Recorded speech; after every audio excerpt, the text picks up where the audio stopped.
Olá a todos novamente, sejam bem-vindos ao nosso canal do YouTube, o Instituto Gaudiya Vaishnava de Educação. Meu nome é Mahakrishnanam e a proposta desse canal é a de fazer comparações entre o conhecimento, o pensamento ocidental acadêmico e a milenar sabedoria oriental, especialmente da cultura védica, o popular hinduísmo, trazido a partir da vertente do Vaishnavismo da Gaudiya da Bengala, de Sri Chaitanya Mahaprabhu, ok? Especialmente essa videoaula eu gostaria de dedicar a nosso querido Parangati Maharaj, um dos pioneiros do movimento Hare Krishna no Brasil e no mundo, né? Um dos maiores sankirtaneiros da história. E como disse Hridayana Maharaj, ele é o mineiro do século, na frente do Pelé e de todos os outros.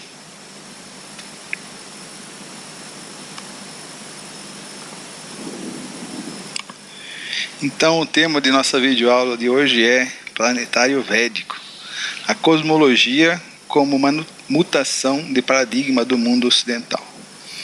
Então nós podemos observar na história do mundo ocidental, história de aproximadamente 3.000 anos de idade, que houveram significativas mudanças de paradigma, ou seja, de modo vivendes e de encarar a realidade do homem ocidental, especialmente no mundo antigo.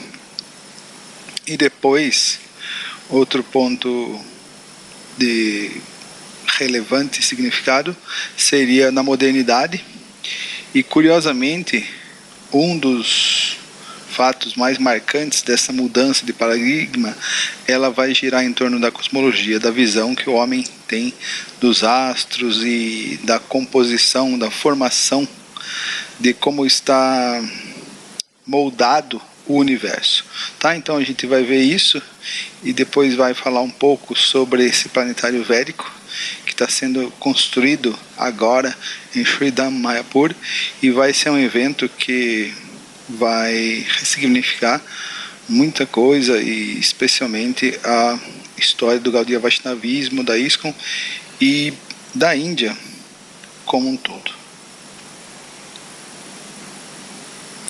Então aqui nós pegamos alguns modelos de grandes templos, de grandes construções dedicadas à adoração de Deus, da Divindade Suprema, para poder fazer uma comparação em tamanho com o planetário védico. Então nós temos em Istambul, na Turquia, a Hagia Sophia.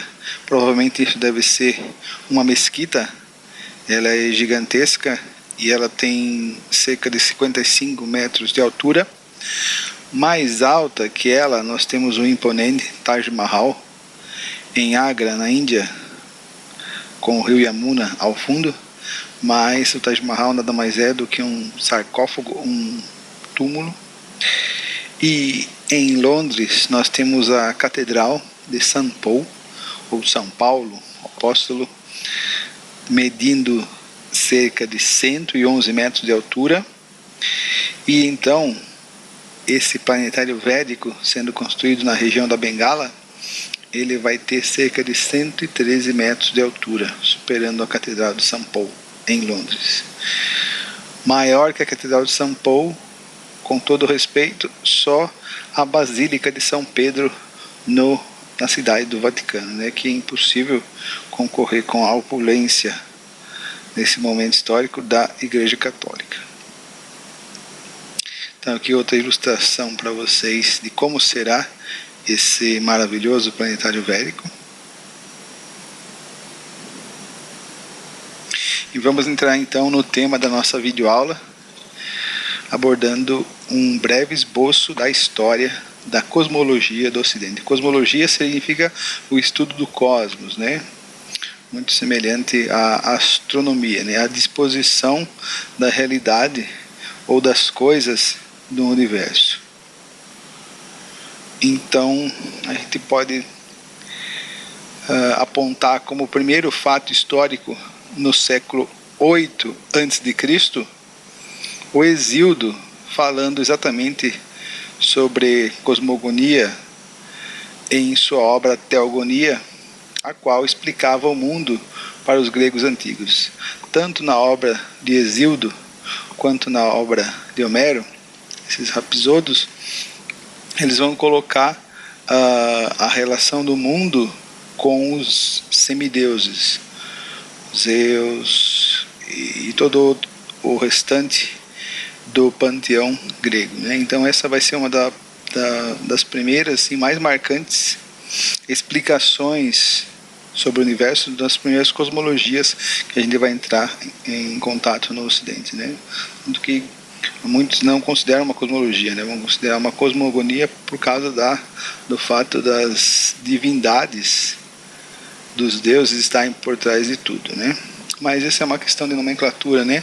É assim que hoje em dia os homens do meio acadêmico definem. Depois nós vamos ter definições mais racionais, né? Vejam como a coisa vai evoluindo por uma coisa mais racional, mais antropocêntrica, né? Mais dependendo da razão e da visão do homem. Então nós vamos ter os jônicos, especialmente o filósofo número 1, considerado por muitos, que é o Tales de Mileto, o Anaximandro, o Anaxímenes, o Heráclito, os eleáticos como Parmênides e pitagóricos, especialmente Parmênides, vai dar uma explicação muito mais racional e muito mais desprendida da natureza. Nós vamos ter os atomistas, filósofos que vão dizer que o átomo, na concepção grega, seria a fonte de tudo, como Leucipo e Demócrito. Então, considerados filósofos de uma época pré-socrática, né, vão estabelecer uma proto-cosmologia, ou observadores da physis. Physis pode ser traduzido como natureza, o universo. E eles buscavam uma resposta racional para a explicação do cosmos através da contemplação da natureza. Isso no século VI a.C. Então, enquanto Hesíodo e Homero, eles tinham uma espécie de revelação através das musas e assim descreviam o universo, aqui nessa segunda fase, já no começo da Grécia clássica, nós vamos ter uma racionalização do Logos, né? Uma racionalização da explicação, ou seja, uma necessidade de entender as coisas através das ferramentas humanas, como a percepção sensorial, a razão, sem ter a necessidade de ou não conceber a existência de outros devas ou outros seres superiores aos humanos. Já então, aqui já no auge da Grécia clássica, nós vamos ter Platão, no século V a.C., que apresentou a teoria de que um criador chamado Demiurgo, que faz cópias físicas das estruturas perfeitas, que viriam do céu, do hiperurano, ou seja, do além-céu, ou seja, está além do céu material, além do cosmos.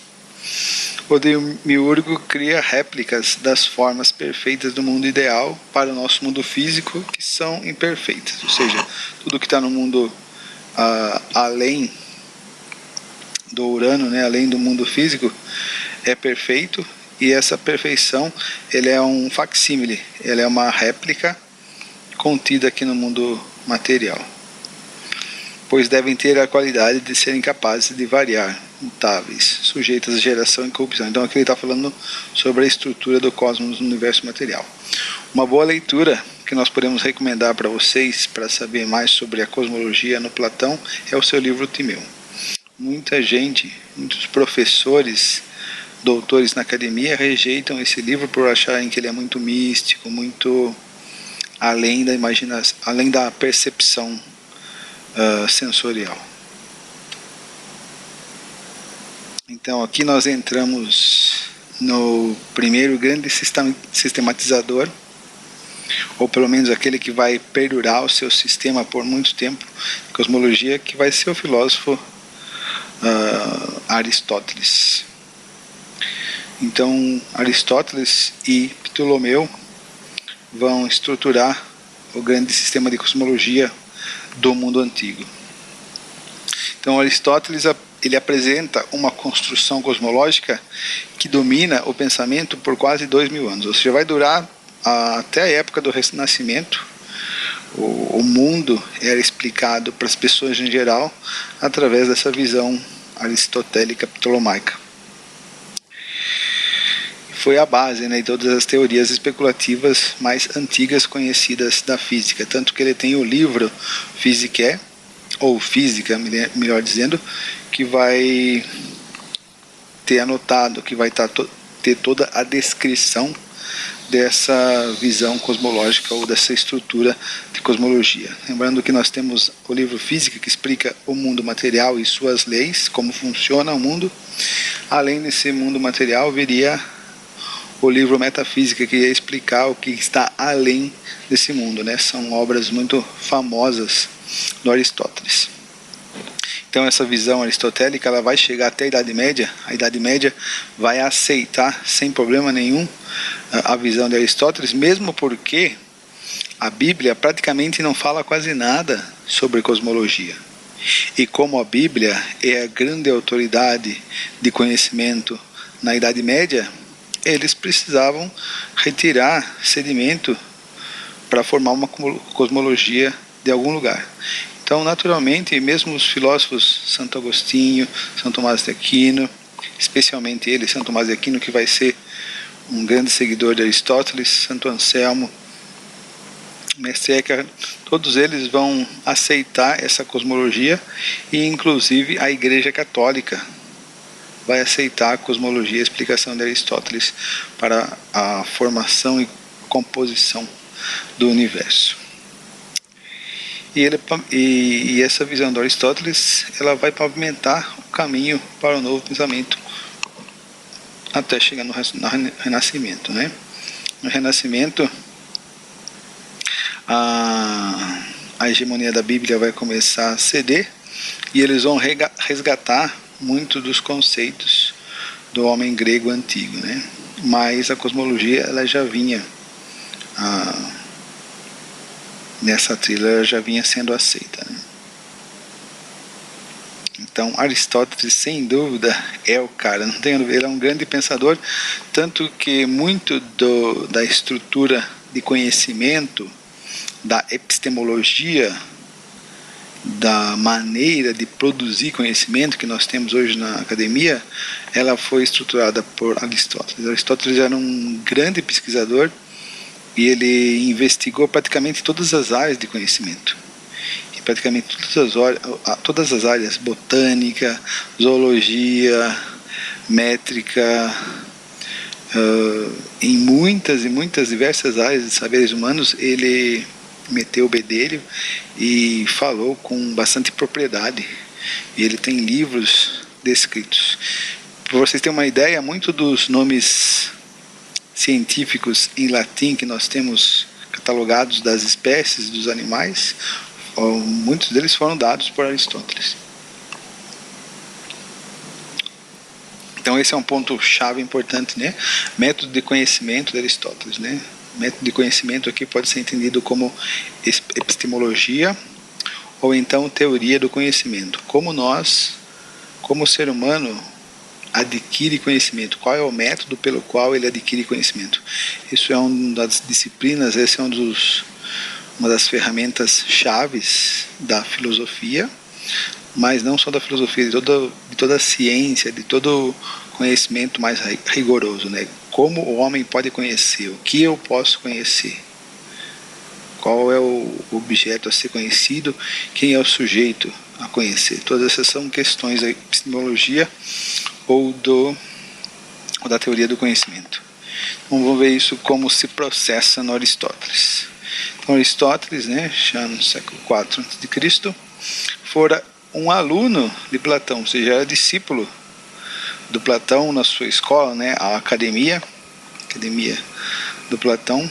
Esse nome academia, ele faz uma alusão a essa antiga escola pela qual Platão era o patrono. mas não se submete posteriormente a meramente repetir a filosofia de seu mestre. Então isso é muito comum na história da filosofia ocidental, a questão do parricídio, que todo discípulo, todo filósofo que vem posteriormente, ele rompe e ele acaba acrescentando mais as teorias do filósofo anterior. Isso não foi diferente em Platão e Aristóteles, que são a base, que vão instaurar a base do pensamento e da filosofia no Ocidente. Abandona o excesso de atenção ao componente místico, religioso, escatológico. Então Platão, ele tem um componente místico muito forte, né? Tanto que o Victor Goldsmith, que foi um grande comentarista de Platão, vai escrever um livro chamado Religião de Platão. Então, quando você compara o Platão com a religião católica, tem muitos pontos que o platonismo faz, né, costura em cima, e tem muitos pontos, se você comparar, você pega o Fédon, se você pega o livro República, Fédon, você vai ver que existem muitos pontos similares entre a filosofia platônica e a filosofia Vedanta também. Especialmente a filosofia Vedanta na visão Advaita. Uma boa comparação seria o Advaita e o neoplatonismo do Plotino. Utilizando de dados sensíveis e do bom senso. Essa aqui é uma questão interessante. O Platão, ele vai falar que os sentidos são imperfeitos, são limitados, eles não são confiáveis. O que é confiável para o Platão? A razão, as inferências. Já o Aristóteles não, ele vai depositar uma confiança grande nos sentidos, né? Um dos primeiros empiristas da história, e no bom senso. Ou seja, o Aristóteles, apesar de ser um grande gênio, apesar de estar acima da média de muitos, ser excepcional, sem sombra de dúvida, até hoje ele marca presença na história do conhecimento, não é ultrapassado, mas ele vai confiar especialmente em seus sentidos e no seu bom senso para a produção de conhecimento. Então esse é um ponto-chave para a gente entender Aristóteles. Aristóteles seguia pelo pensamento lógico, partindo de inferências dedutivas, buscando atingir o geral que explicaria o particular. Sócrates é homem. Desculpem, vamos começar pelo começo, tá? Do silogismo. Todo homem é mortal. Sócrates é homem, Sócrates é mortal. Esse é o exemplo clássico para a gente entender a estrutura do silogismo. O silogismo é uma das maneiras de nós entendermos a lógica ou como funciona o pensamento, e isso tudo foi produzido pelo Aristóteles. Buscando atingir o geral, que explicaria o particular, o inteligível, que é a razão do sensível. O geral e o inteligível eram quase sempre identificados com as formas, ou seja, as formas, elas estão no mundo sensível. O Aristóteles, ele não é um filósofo que vai se ocupar, em sua maioria, com o transcendente. Ele é mais um filósofo que vai se ocupar com o imanente, com as coisas do mundo sensível. Ou seja, o ser, para Aristóteles, vai estar no mundo empírico, definidas como aquilo que faz com que o objeto seja de tal ou tal maneira. Aristóteles tomou as leis da natureza como sendo auto-evidentes. Olha que outro perigo. Não havia necessidade de experimentos. Aqui, o Aristóteles, ele vai ser uma das grandes influências para a ciência moderna, a ciência que começa a ser produzida a partir da modernidade, a partir de Bacon, Descartes e outros pensadores, que em grande maioria é a ciência como é aceita hoje em dia, tendo algumas variações, lógico, na pós-modernidade, né, a partir do século XX. Mas Aristóteles é um dos grandes estruturadores da ciência como ela é hoje. Mas a grande diferença é que para o Aristóteles tudo era auto-evidente. Já para a ciência moderna não há necessidade de fazer o experimento, ou seja, levar o objeto no laboratório e repetir o experimento várias e várias e várias vezes. É uma das diferenças entre Aristóteles e a ciência moderna. Mas em muitos outros pontos há similaridade entre a ciência moderna e o Aristóteles, ou seja, a ciência moderna vai beber muito no Aristóteles. O poder dos argumentos de Aristóteles repousavam largamente no seu bom senso, novamente, sobre a natureza e na sua habilidade para ordenar fenômenos díspares, ou seja, ele era um grande argumentador, um grande escritor, isso é um fato, né? E ele tinha uma visão muito real, muito pé no chão do mundo material, da realidade, né? Só que do mundo extra, né, do mundo supra-mundano, do mundo transcendental, ele já não se equipara ao que o Platão falou. Pelo contrário, ele está rompendo com Platão para ordenar fenômenos díspares numa teoria simples e coerente das coisas. Conhecer seria, assim, demonstrar por via de uma trajetória causal que o ser é desta ou daquela maneira e não de outra. Então, indo direto já para a cosmologia aristotélica, ele vai dividir o universo, o cosmos, em duas partes. Uma, que é o mundo sublunar, ou seja, aquilo que está acima da Lua, que seria onde todas as formas estão sujeitas à mutação, geração e corrupção. Desculpe, o mundo que está abaixo da Lua, sublunar, ignorante. Feito pela potência dos contrários ou a transformação dos elementos terra, água, fogo e ar. Esse seria o mundo composto pelos 7 planetas que nós vamos ver abaixo, do qual a Terra faz parte, ou seja, o mundo corruptível, o mundo dos elementos materiais, o mundo que tem começo, meio e fim, que está fadado à geração, a ser criado, e a corrupção a entrar em colapso, né, em terminar. Para Aristóteles, o cosmos era uma esfera vasta, mas finita. Então o universo ele é fechado. Ele é como se fosse um círculo imenso, mas que tem fim.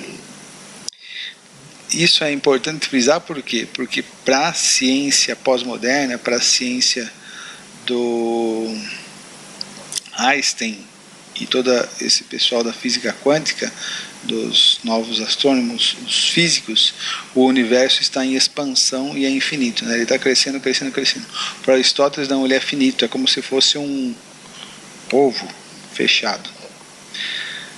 E olha aqui o dado mais interessante, ele tem a Terra no centro, ou seja, um modelo geocêntrico de cosmologia, ou seja, uma das pessoas a popularizarem, a sedimentarem a visão de um universo geocêntrico, será responsável o Aristóteles. Então a Terra está no centro e limitada pela esfera das estrelas fixas. Essas estrelas fixas, elas iriam coordenar, né, esses sistemas sublunares abaixo da Lua. E as 3 primeiras correspondendo aos elementos terrestres, água, ar e fogo. Rodeando a esfera do fogo estavam as esferas cristalinas. Vejam que interessante, existem círculos imensos desses elementos, nas quais estavam inseridas, e por elas eram transportados a Lua, Mercúrio, Vênus, o Sol, Marte, Júpiter e Saturno, os 7 planetas. Depois a esfera das estrelas fixas, e depois dela, nada. Então essa é uma visão geral, lembrando que eu não sou um especialista em Aristóteles, em física, em astronomia antiga, mas de certa forma a descrição geral ela é dada aqui, né? Eu fui pesquisar em autores como Giovanni Reale, o dicionário de filosofia do Ferrater Moura também, eles são algumas das fontes que nós utilizamos para fazer a pesquisa. Ok, e nós também temos o mundo supralunar, que é o mundo que está além da Lua, esse sim, ou a esfera dos celestes e os astros, que seriam as estrelas que nós vemos no céu, que são fixas, que eram também o primeiro motor. a fonte original de todos os movimentos do universo. Então, de acordo com Aristóteles, essas estrelas como a estrela polar e essas outras grandes estrelas que nós vemos no céu, distantes, seriam elas que movem os outros planetas aqui dentro do sistema solar. A diferença é que essas grandes estrelas, elas seriam as moradas também dos semideuses, que eram também o primeiro motor, a fonte original de todos os movimentos do universo. São caracterizados pelo movimento local ou perfeito, ou seja, o movimento deles é circular e eles são eternos, eles sempre vão existir. Porque para Aristóteles o movimento circular é um movimento perfeito, não existindo geração e corrupção, ou seja, eles são eternos, aumento ou diminuição, feitos pelo elemento éter. Então, enquanto esses planetas como a Terra, a Lua, Mercúrio, Vênus, Sol, Marte, eles são feitos pelos elementos terra, água, fogo, fogo e o ar, esses 4 elementos. Já esses planetas estelares, ou essas estrelas, esses seres celestes, eles são feitos de éter, que seria uma quinta essência para Aristóteles, mas que também é descrito nos Vedas, esse elemento Kam, ou céu. Portanto, suscetível de receber apenas o movimento local, de passar de um ponto a outro. Deste modo, cada tipo de corpo ou substância possuía seu lugar natural e um movimento natural em relação a este lugar. O centro da Terra, o centro do universo, era o referencial, ou era a referência deste universo. E aí, meu amigo, você entendeu tudo? Ficou dúvida ainda? Não ficou muito claro? Tá bom, então vamos desenhar para você entender melhor. Então aqui nós temos uma ilustração da visão ptolomaica aristotélica de como é o universo, né? Então aqui nós temos a Terra como o centro do universo, depois nós temos os ciclos de ar, fogo, e aí nós temos os planetas, a Lua, Mercúrio, Vênus, Marte, Júpiter, Saturno, o Sol mais acima, girando em torno da Terra, ou seja, o sistema geocêntrico. E em cima nós podemos ver as estrelas, o firmamento, que possuem um movimento circular perfeito e que seriam feitas de éter. Ok? Então marquem bem isso, o universo como um sistema geocêntrico do Aristóteles. Mas houve um período que muito desse conhecimento foi perdido ou destruído. Então, estas observações feitas esclarecem que os planetas não se movem em órbitas circulares puras. No caso, Sol, Júpiter, Saturno, Vênus, Terra, Marte, etc. Muito do conhecimento da antiga Grécia foi perdido durante a Idade Negra, que é do século II a.C. até aproximadamente o século 1100 depois de Cristo. Alguns dizem que foram cristãos fanáticos que destruíram a biblioteca de Alexandria, que continha muitos pergaminhos com conhecimento astronômico e conhecimento da época. Muitos dizem que foi quando o imperador romano, acho que foi Marco Antônio, ele colocou fogo no navio e acabou botando fogo em parte da cidade do Antigo Egito. Acabou pegando fogo também junto. Enfim, existem várias versões, mas o ponto é que muito desse conhecimento foi perdido, apesar de o conhecimento, os pergaminhos de Aristóteles terem sido, alguns foram mantidos. Então ele não desapareceu inteiramente, entretanto, porque formou a base da astronomia islâmica, o qual fez um enorme progresso durante este período. Então, um dos principais responsáveis por manterem o conhecimento de Aristóteles vivo foram os persas, foram os árabes, foram os muçulmanos. Dentre eles, a Averroes e a Avicena. Eles são um elo importante, né, para entender como houve todo esse compartilhamento de conhecimento. Então, pensadores persas e árabes, como eu não vou cair na tolice de ler esse nome, simplesmente Avicena, 980 a.C., 1087, e o Averroes, 1126 a 1198, são considerados grandes entusiastas e comentaristas, sim, de Aristóteles, dos textos aristotélicos, responsáveis, segundo alguns, pelo descobrimento de Aristóteles na Europa. Por quê? Porque eles traduziram esses textos de Aristóteles para o persa, e depois o pessoal na Idade Média, os copistas, etc., vão traduzir novamente para o latim. Alhazen e Avempace, nesse mesmo período, foram responsáveis pelas primeiras críticas ao modelo aristotélico ptolomaico. Então, já começaram a bater no Aristóteles, eles começaram a fazer suas pesquisas, né, suas anotações, e começaram a ter discrepância e por isso começaram a fazer críticas ao Aristóteles. Na Europa, Santo Tomás de Aquino apodera-se e traduz para o latim os principais livros de Aristóteles, influenciando toda a escolástica, que foi um movimento na Idade Média, né, baseado na Bíblia e no Aristóteles, que explicavam toda a realidade. E os principais círculos até o século XVI, até o ano de 1500.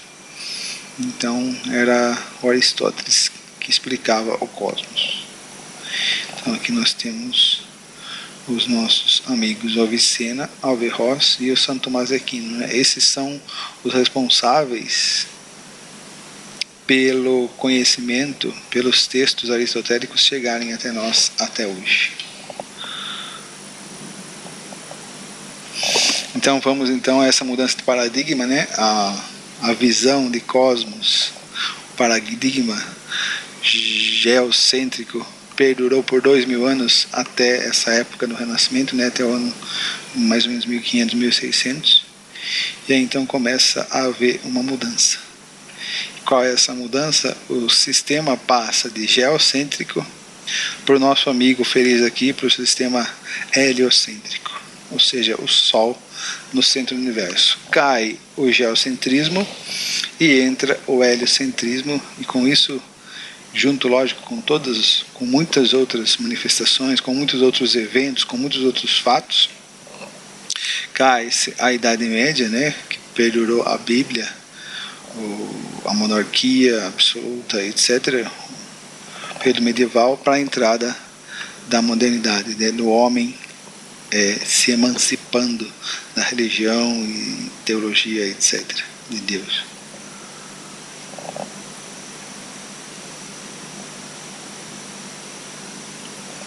Então foram Copérnico, aqui no século XVI, e Galilei, final do século XVI, com esse século XVII, com o uso do telescópio, isso é importante, já usaram um instrumento que amplia a capacidade da visão, do sentido da visão. Então foram eles, Copérnico, Galilei, os primeiros a cogitarem a teoria do heliocentrismo? Pergunto a vocês. Vocês estão em dúvida também?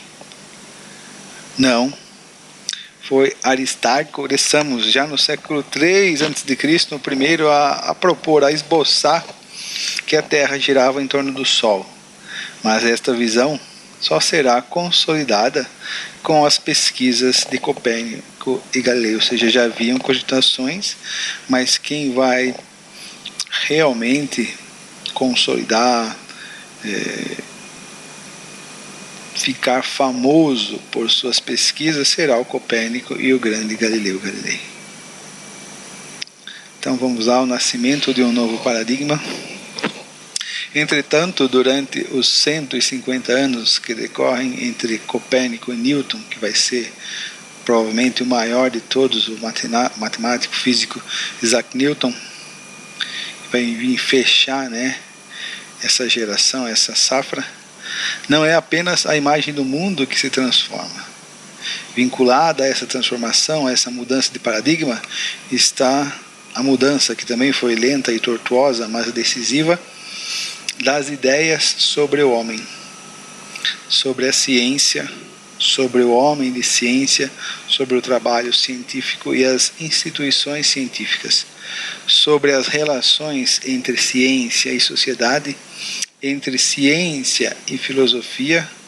Lembre-se, muito da ciência antes desse período era a alquimia, o cientista era muito mais um bruxo, um mago, do que propriamente a visão que se tem hoje do cientista, né, como um acadêmico, como um pesquisador, como um homem envolvido com pesquisas empíricas, né, e não envolvido com magia, ocultismo, etc., entre o saber científico e a fé religiosa. Então todos esses aspectos humanos eles vão mudar dentro da modernidade, né? Então toda aquela nuvem de magia, de misticismo, de ocultismo que existia, ela começa a se dissipar e a coisa começa a ficar muito mais humana, muito mais presa ao homem como produção do conhecimento, como autoridade máxima do conhecimento, o homem como o seu próprio senhor. O saber de Aristóteles ele se torna então pseudo-filosofia. Isso está de acordo com Giovanni Reale e o Ansiri em seu livro História da Filosofia, que é um clássico, né? Todo mundo conhece na academia a História da Filosofia. Alguns não gostam, que acham que ele é tendencioso, né? Porque o Giovanni Reale é um padre, apesar de ser um grande doutor na academia, filosofia. Então Aristóteles se torna pseudo-filosofia, e a escritura revelada, aqui no caso a Bíblia, ela não tem a função de nos informar sobre o mundo, mas ela se torna apenas palavra de salvação que apresenta um sentido para a vida dos homens. Então começa os saberes que eram todos unidos, que eram todos fixos na busca de Deus, e essa revelação, essa busca de Deus era pautada pela Bíblia, então começa a se fragmentar, começa a se dissolver. Deus sai do centro, o homem entra no centro, antropocentrismo, e então os saberes, as disciplinas que eram unidos, que eram homogêneos, começam a se dissolver e se separar. Isso é um dos efeitos da modernidade.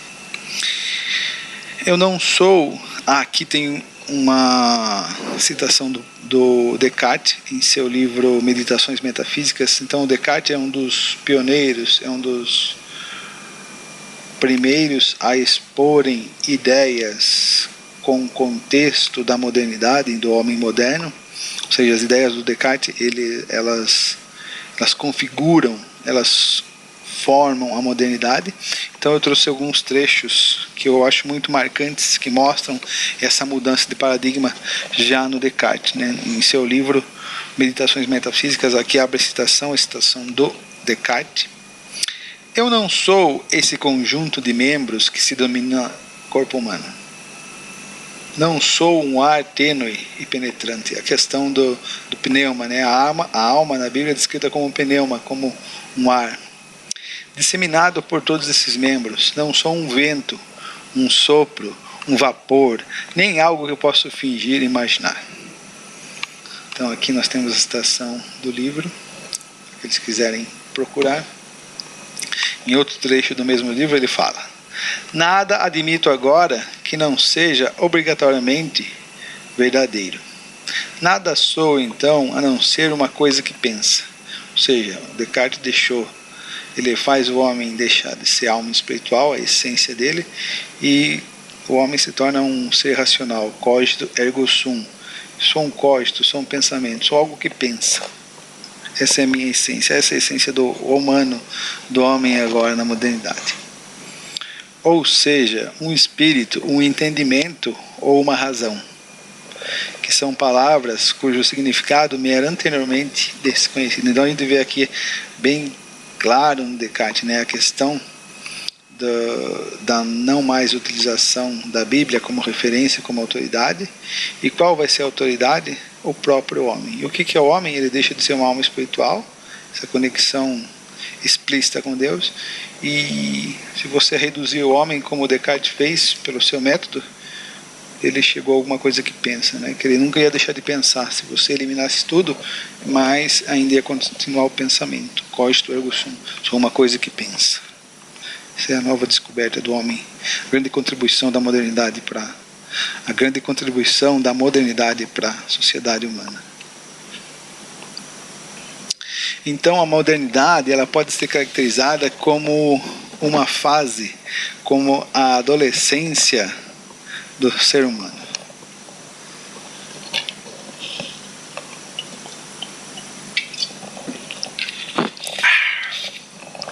Obrigado. Então a metáfora da modernidade com um adolescente problemático. Então qual é a fase do adolescente? A fase do adolescente é uma fase em transição. É uma fase intermediária entre a infância e a maioridade e a idade adulta. Na infância, o sujeito ele é totalmente manipulado, controlado pelos pais. Então os pais impõem como a criança deve se vestir, os pais impõem como a criança deve se alimentar, o que ela deve fazer, o que ela não deve fazer. Então existe esse controle, essa imposição dos pais na infância. Porém, quando chega a idade dos 10, 11, 12 anos, começa a haver uma volição, uma movimentação natural no ser humano, que é a de querer romper com isso.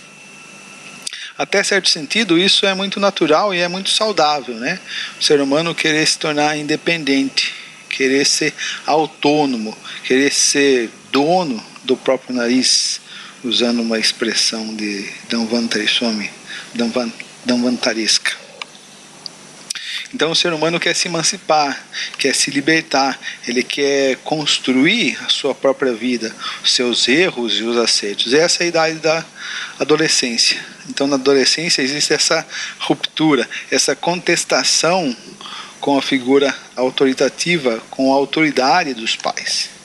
Então o adolescente ele não podia beber, então agora ele vai querer beber. Ele não podia passar a noite na rua, agora ele vai querer fazer isso. Então muitas coisas ele vai querer fazer para confrontar, para bater de frente com a autoridade dos pais, para de maneira ruidosa acabar com essa autoridade dos pais. Então é um momento da fase que existem problemas, que existem sofrimentos, que existem rispidez entre os pais e o filho, mas que em certo sentido é natural e é saudável. Depois, quando o indivíduo chega na fase adulta, que é a fase da maturidade, que é a fase depois dele ter experimentado muita coisa, que é a fase de que ele enxerga como ele é uma pessoa normal, e na verdade muito da visão do adolescente é que o adolescente vê o adulto como não sabe nada, e ele, adolescente, tem a crença de que sabe muita coisa, que é sabichão. Meus pais são caretas, são atrasados, são velhos. Eu sou legal, eu sei das coisas. Então, depois, o adolescente vai amadurecendo, né, chegando à fase adulta, ele vai entendendo que, na verdade, ele não era tão esperto, tão sabichão, tão sábio quanto ele via, que na verdade ele está muito mais na média. Isso é conhecimento, isso é maturidade. E aí o adolescente ele vai passar a entender, o adulto melhor dizendo, que tudo aquilo que os pais estavam fazendo é para o benefício dele. Então na fase dos 30 anos de idade ele retoma a relação com os pais. Ele volta, né, a pedir desculpa, pedir perdão e reata a relação com os pais já em um nível de maturidade. Então essa maturidade ela vem na fase adulta, mas a adolescência ela tem essa necessidade de rompimento, de liberdade, né, do indivíduo se autoafirmar, de ser autônomo. Então a modernidade é como se fosse uma adolescência da história humana, porque na Idade Média e na Idade Antiga, a Idade Antiga ainda tinha razão, tinha mais discriminação. Talvez porque tivesse mais próximo de uma fonte antiga, mais sábia, como os Vedas. Mas a Idade Média, ela impôs uma visão de Deus, ela impôs uma autoridade que era a Bíblia, e muitas vezes cometeu excessos e abusos, como os pais às vezes cometem excessos, simplesmente para quê? Para proteger os filhos. Então a modernidade é esse momento em que vai se romper com a Idade Média, com a autoridade da divindade, com a relação com o Pai, que é Deus. Mas o que o adolescente vai descobrir quando ficar maduro, o adolescente vai descobrir, o adulto, melhor dizendo, vai descobrir que essa relação com os pais era necessária e que na verdade eles só faziam isso para o bem deles, que é fundamental essa relação com os pais. Então, o momento atual, século XXI, especialmente a partir do século XX, que nós entramos no mundo globalizado, nós vimos que esse rompimento com Deus que a modernidade trouxe, né? Filósofos como Immanuel Kant e filósofos como o Nietzsche, eles vão sugerir essa morte de Deus, morte da metafísica, morte da busca de Deus, e o século XX vai experimentar todos esses frutos, né? Sobre a forma de niilismo, sobre a forma do ateísmo expresso, sobre a forma do laicismo, né? Do Estado laico, sobre a forma do secularismo. Todos esses são frutos dessa modernidade que tentou se romper com Deus. Mas o que o ser humano está descobrindo? Será que o ser humano conseguiu ser feliz, ser completo e alcançar a paz longe de Deus? Não. Os mesmos problemas continuam, perduram. Então, o século XXI, o século XXII, devido a um contexto global, devido a um contexto histórico de maturidade do ser humano, nós encontramos um momento muito propício para novamente restabelecer, reatar essa relação com Deus. Então essa seria a idade adulta, né? A nova fase de se reatar a nossa relação com Deus. Opa, aqui parece que nós encontramos um visitante no festival de domingo. Vamos ver o que ele vai falar, o que ele vai perguntar. Ô sujeito, se a religião praticada na época era insuficiente para responder os questionamentos das cabeças pensantes e os mistérios do mundo de forma racional, esse visitante de domingo é esperto. Ou as instituições e muitos dos seus representantes não davam um bom exemplo, e está criticando a religião do mundo médio. Qual seria a alternativa que satisfizesse de forma universal e lógica essa fase adulta de reconciliação com Deus? Eita, esse visitante visual domingo é esperto. Não se preocupe não, meu amiguinho, aí depois eu vou dar uma samoça, que eu sei que você veio por causa da prachada também, tá bom?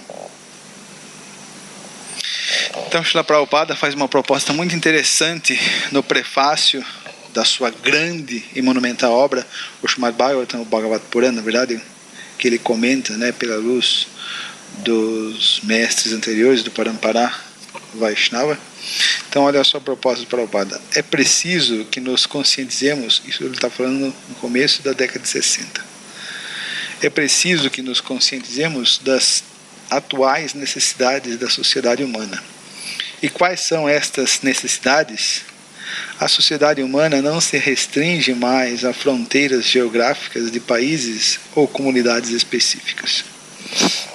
Atualmente há um contato maior, muito maior, sem dúvida, especialmente no campo econômico, né, do que na Idade Média. Nas outras áreas também, culturais, etc.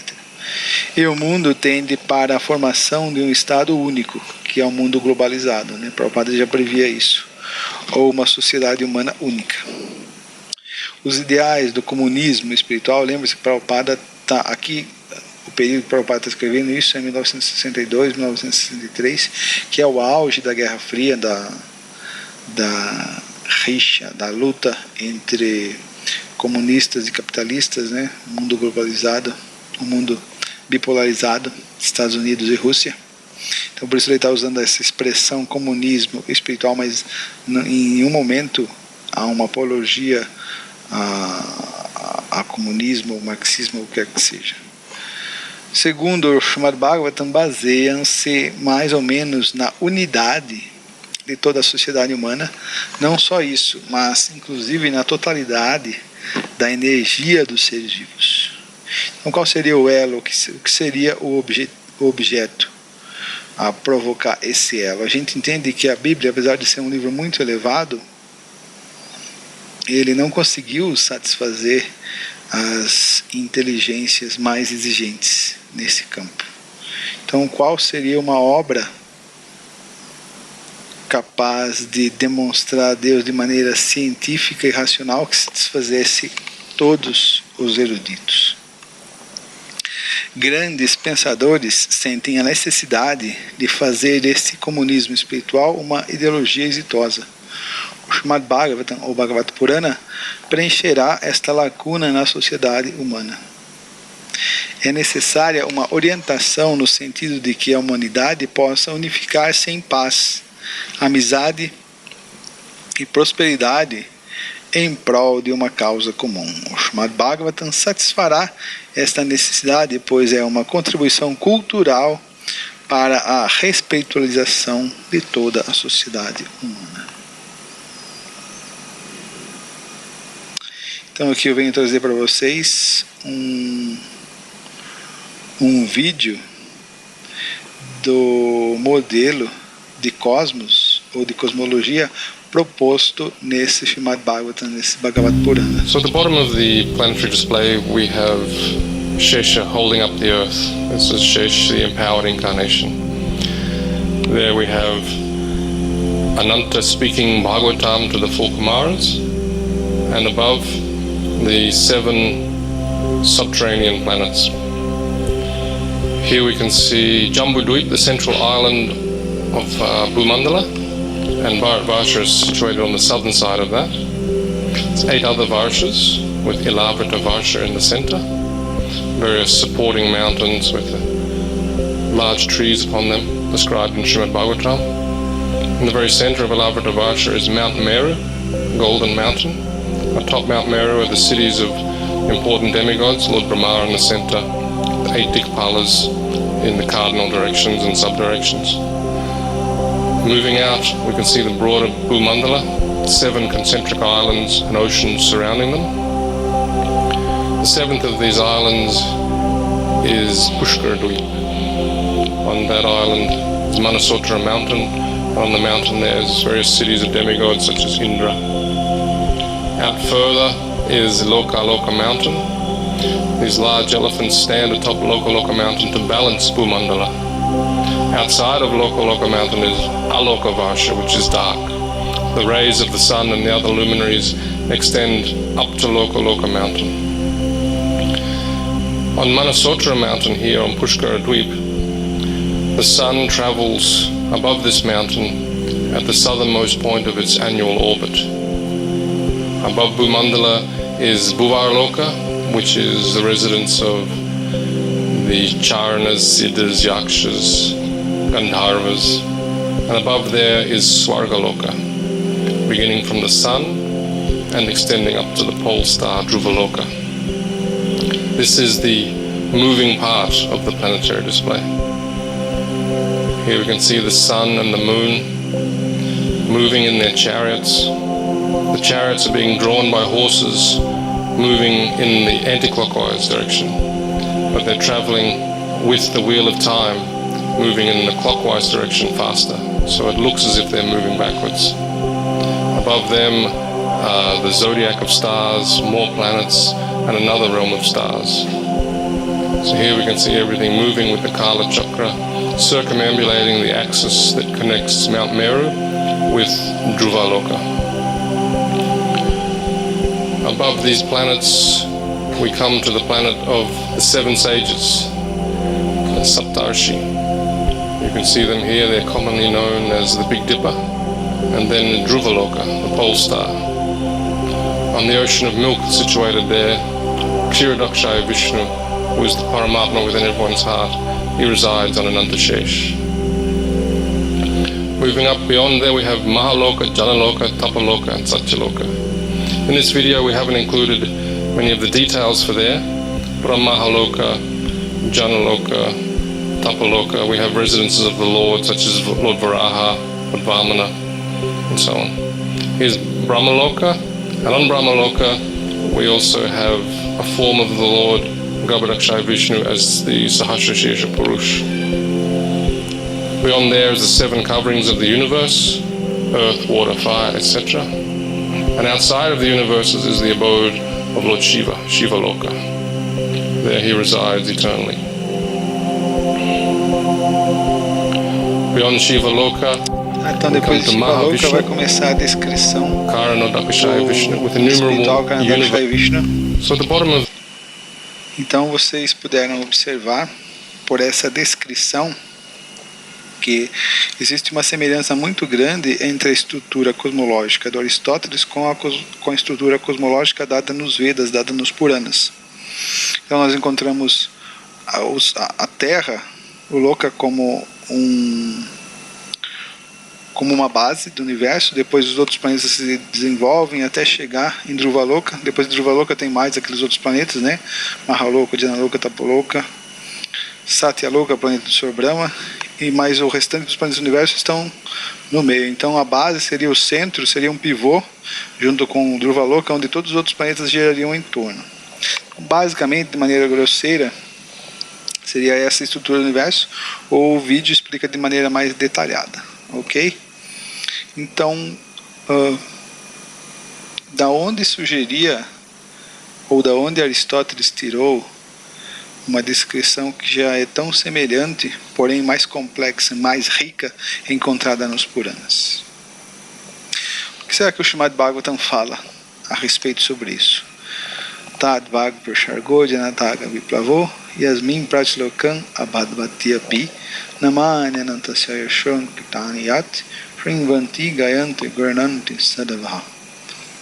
Então, esse é o Srimad Bhagavatam, esses Puranas que vêm trazer esse tipo de descrição cosmológica, descrição do universo, muitos milhares de anos anterior a Aristóteles. Esse tipo de literatura, que é repleta de descrições das glórias transcendentais do nome, fama, formas, passatempos e demais atributos do limitado Senhor Supremo, a personalidade de Deus, é uma criação diferente, plena de palavras transcendentais destinadas a provocar uma revolução nas vidas ímpias de uma civilização mal orientada nesse mundo.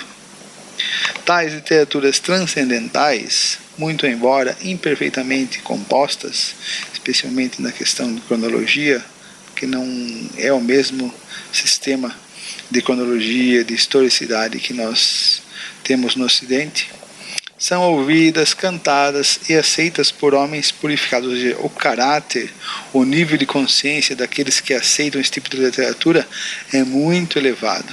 Por isso, eles são totalmente puros e são inteiramente honestos. Eles não têm interesse egoísta próprio, particular. Então, colocar alguns pontos para a nossa reflexão. Sendo que a estrutura cosmológica de Aristóteles e Ptolomeu contém tantos pontos semelhantes com a cosmologia purânica, de onde eles teriam tirado tais ideias? Assim como grandes mudanças de paradigma ocorreram em torno da estrutura cosmológica no mundo ocidental, mudança do mundo antigo, do mundo medieval, e do mundo medieval para o mundo moderno, tiveram como estrutura do cosmos como um ponto central. E é exatamente o que o templo do planetário védico, que está sendo construído agora em Mayapur, vem oferecer: uma nova estrutura cosmológica, ou melhor, uma estrutura cosmológica baseada nos Puranas, não mais baseada na percepção limitada do ser humano, como é o caso do Aristóteles, ou como é o caso do Newton, mas na intuição profunda dos sábios e místicos, os rishis, que são uma fonte de revelação, que são uma fonte de conhecimento, uma diferente teoria de conhecimento, uma diferente vertente pramana de conhecimento, conhecido como Shabda. Por quê? Porque esses sábios, eles são puros e autorizados. Os místicos estão contemplando a verdade face a face, assim capacitando uma ciência que descreve a realidade de maneira mais acurada e verossimilhante. Então, existe uma profecia no livro Navadvipa Mahatmya, não que a gente está querendo se meter a Nostradamus agora, mas e se fosse tudo mentira? Se fosse tudo mentira, a gente ainda continuaria a cantar Hare Krishna sem problema algum. Anyway, então, Srila Bhaktivinoda Thakura, em seu livro Navadvipa Mahatmya, ele foi um grande sábio, foi um dos grandes responsáveis para estruturar a consciência de Krishna, o Gaudiya Vaishnavismo, como é hoje. E além de sábio, místico, ele foi um grande jurista, isso mesmo, ele foi um grande juiz de direito de extrema confiança do governo inglês no século XIX, começo do século XX. Então ele escreve em seu livro Navadvipa Mahatmya. Esse lugar aqui é Sridham Mayapur, em Navadvipa, da que ele está falando. Esse lugar se tornará proeminente e as pessoas estarão em Mayapur como antes. Todos esses ghats nas margens do Ganges serão novamente manifestados e os devotos construirão templos do Senhor. Um templo extraordinariamente maravilhoso aparecerá, do qual o serviço eterno de Gauranga será pregado por toda parte. Então haverá um templo nesse lugar, em Navadvipa, em Mayapur, que surtirá, que manifestará luz para todo mundo. Será uma torre, um ponto de referência espiritual para todo mundo nos tempos que virão. Ok? Então, mesmo que de 6 milhões de pessoas passe a 16 milhões de pessoas a visitar Mayapur, mesmo que aconteça só isso, mas mesmo se acontecesse só isso apenas, mas o ponto é que os devotos, essas pessoas de grande caráter e impoluto, têm grande fé e entusiasmo nessa previsão, além do que esse foi o desejo de Bhaktivedanta Swami Srila Prabhupada, que a gente construísse esse templo gigantesco, maravilhoso, para que as pessoas do mundo pudessem se beneficiar e pudessem ter um pouco de piedade espiritual, ter um pouco de relação espiritual autêntica com Deus. Por exemplo, as pessoas no mundo inteiro vão para a Índia para visitar o Taj Mahal. Mas o que é o Taj Mahal? O Taj Mahal é apenas um túmulo. Qual é o benefício que essas pessoas ganham? Mas agora, esse templo majestoso, que vai se tornar o grande ponto referencial turístico, provavelmente, da Índia, as pessoas vão ir para participar do Kirtan, para ver as deidades de Radha Madhava, Panchatattva, Narasimhadeva, e se beneficiar com a associação dos devotos. Ok? Então esse será um novo templo do planetário védico. Então, para vocês entenderem um pouco o que é esse templo do planetário védico, eu vou deixar para vocês esse vídeo para vocês verem a instalação da Sudarshana Chakra, como ela foi agora em Sridham Mayapur.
Então esse foi o vídeo de instalação da Sudarshana Chakra, um marco na construção do planetário védico, graças ao desejo de Srila Prabhupada, para a satisfação de Srila Prabhupada.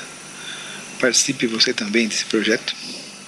Srila Prabhupada aqui, Jai.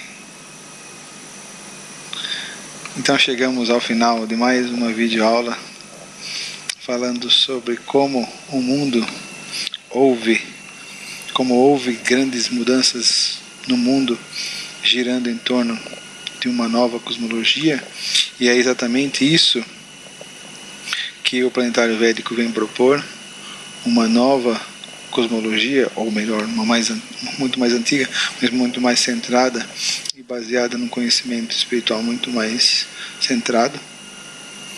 Então eu queria agradecer para vocês a atenção pelo vídeo, a atenção. Muito obrigado. Tenha um bom dia, uma boa tarde ou uma boa noite. Hare Krishna e tchau!